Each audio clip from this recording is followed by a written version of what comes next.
धरती कांप उठी, घोड़े दौड़ पड़े और फिर शुरू हुआ ऐसा युद्ध जिसे इतिहास कभी भूल नहीं सकता। इतिहासकार अब्दुल कादिर बदायूनी ने लिखा कि महाराणा के वार इतने भयंकर थे कि एक ही वार में कई सैनिक गिर जाते थे। चेतक हवा में उछल पड़ा, इतनी ऊंची छलांग कि हाथी के मस्तक पर पैर रख दिया। क्या सच में एक ही वार में 5 मुगलों को मौत के घाट उतार दिया गया था? क्या वाकई एक घोड़ा अपने स्वामी के लिए हवा में छलांग लगाकर इतिहास अमर कर गया? ये कहानी है वीरता की, ये कहानी है स्वाभिमान की, ये कहानी है महाराणा प्रताप और उनके अमर साथी चेतक की। समय 18 जून 1576। स्थान हल्दी घाटी। भारत का इतिहास उस दौर से गुजर रहा था जब मुगल सम्राट अकबर अपने साम्राज्य का विस्तार कर रहा था। एक एक कर कई राजपूत राज्यों ने उसकी अधीनता स्वीकार कर ली, लेकिन मेवाड़ झुकने को तैयार नहीं था। महाराणा प्रताप ने साफ शब्दों में कहा, मेवाड़ की मिट्टी स्वतंत्र है और स्वतंत्र ही रहेगी। अकबर ने अपने सबसे भरोसेमंद सेनापति मानसिंह वन को भेजा और यहीं से शुरू हुई हल्दी घाटी की ज्वाला।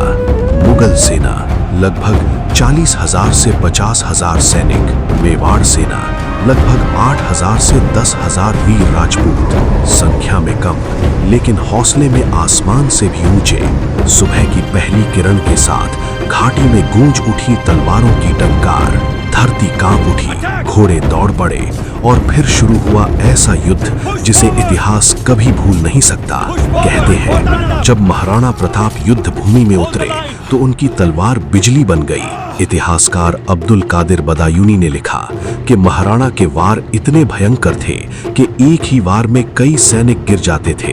कुछ लोक कथाओं के अनुसार एक वार में 5 मुगलों को ढेर कर दिया गया।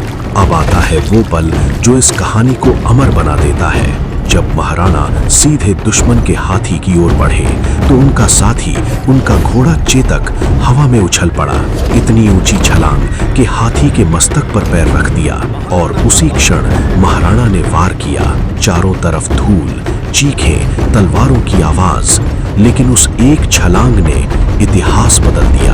अगर आपको ऐसे ही सच्चे इतिहास और वीरता की कहानियां पसंद हैं तो अभी चैनल को सब्सक्राइब करें, क्योंकि आगे आने वाला हर पल आपको गर्व से भर देगा।